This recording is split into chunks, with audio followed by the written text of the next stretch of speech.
You're watching 48 Fastcast. All right, y'all, 7:01. Thanks for joining us for the 48 Fastcast, where we give you the news, weather, traffic in 10 minutes or less. Yeah, everything you need to know right before you head out the door this morning. And Jada, things are actually not looking too bad this weekend. That's right. We actually are seeing some fog right now, but we do have rain chances to note, although much cooler, which I feel like is a win for everybody here. So right now, temperatures in Decatur sitting at 75, but you can see there's a bit of fog out of the door. Some areas are seeing some foggy depictions this morning, but out the door temperature wise we'll be in those mid to upper 70s starting the day at 78 around 8 a.m. But we start to take it up to those mid and upper 80s well into the morning. So once we get to the afternoon, though, you'll notice it starts to decline due to those rain chances that will bring in right around the noon to 1 o'clock hour. Our high is expected to be around 89 for today, but let's take a look at these rain chances. Now, our west of I-65 folks are going to deal with a good deal of a downpour right around 3 o'clock, but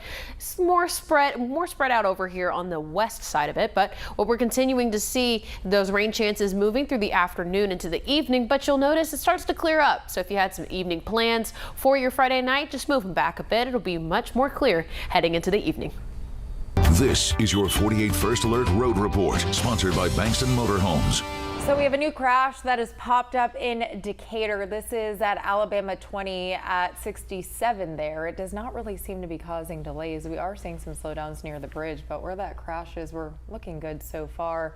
That other crash in the Hillsborough area at Alabama 20 and 53 there also not really causing too many delays, so that's good news. Your drive times, Decatur to Huntsville, Huntsville to Decatur, about 20 minutes. Jonathan. All right, thanks, Gina. Well, state troopers have identified the person who died in a car crash yesterday in Colbert County.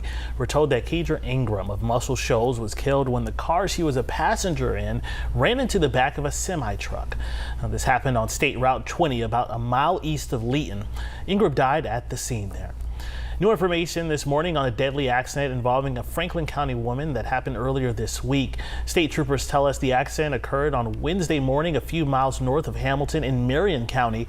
Troopers say that a woman who was in the road was hit by a driver and killed. That driver is from Hodges. We're not releasing the name of the driver because no charges have been filed. Another man has been arrested in connection to Saturday's shooting of a Scottsboro police officer and subsequent 20-hour manhunt. Now, Scottsboro police tell us a local business reached out to them during the manhunt for Daniel McCarn, letting them know that someone submitted an employment application with McCarn's name. Officers later found out the application was a fake.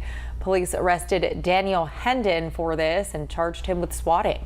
Marshall County prosecutors have charged this teen for robbing someone at gunpoint. The sheriff's office says this happened last month near Grant. Deputies later searched the home of the teen they identified as the suspect, Alex Rice. We're told they found money and drugs inside. He is now charged with robbery, and he is charged as an adult. The UAB Health System and United Healthcare have agreed on a new health insurance contract.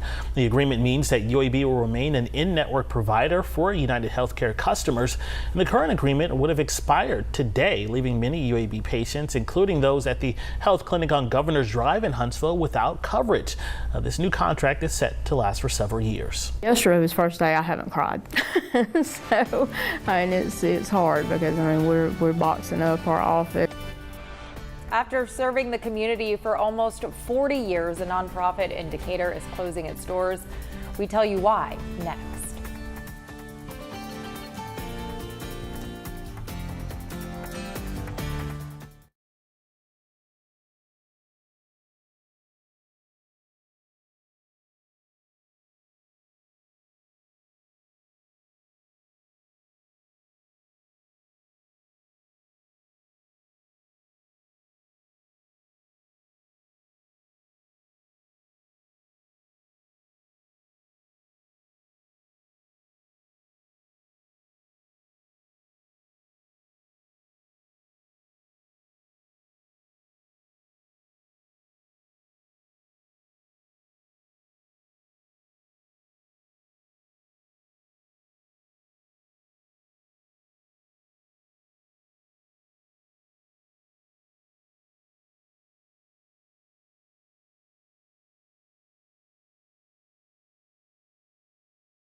A longtime Decatur nonprofit is closing its doors later this month. Yeah, Mosaic Mentoring has helped children across the Tennessee Valley for nearly 40 years. The program allowed high school students to mentor elementary school children.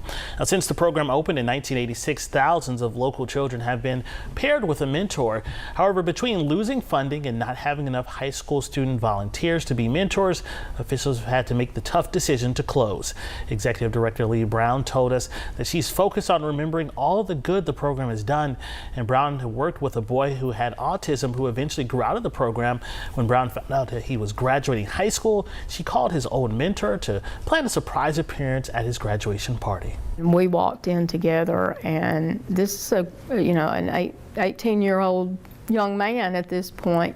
He saw his mentor and flew to him, literally jumped in the man's lap. He was so proud to see him, and Dustin said, "I've been through all of the big events in your life. Why do you think I would miss this one?" That's just one example of the lives touched by the program. Mosaic Mentoring had programs in 3 Franklin County schools and 2 Lawrence County schools. Jada. Now, your first alert weather forecast with Jada Russell. We do have some rain chances to note, and I want to go ahead and get through our playground forecast for those that are already back in the swing of the school year. We're starting to see those rain chances move in closer to the afternoon hours. So if you had an earlier time slot for recess, you should be just fine. If your recess is a little later in the day, it may be some indoor recess time, but that's okay. You'll get to enjoy some time with your new classmates. But looking at our weekend ahead, we'll continue to see these rain chances throughout the next couple of days. These won't be washouts, but they will be opportunities for you to plan around the rain chances that we can see. We'll see some lower end 80s as well moving into the start of the work week, but we warm it back up just a tad. You'll notice we get back to those 90s this time next week, but it's nothing as hot as we've seen for the past couple of days. Still some possible rain chances with that as well, but they do start to taper off to about 20%. So that may be the next that should be the next chance that we'll see right around Wednesday, Thursday, heading into Saturday as well. Friday looks like it might be clear, but again, we're keeping our eye out for those next possible rain chances for you, and we'll track it out the closer we get. All right, sounds great. Hey, you know, the rain, that's one thing, but I'd much rather deal with that, like you said, than the heat from earlier this week, you know? Absolutely. All right. Sure. Well, thank you so much for tuning in here for the Fastcast. Make sure to come back for Tennessee Valley Living and for the noon show as well. We'll see you later.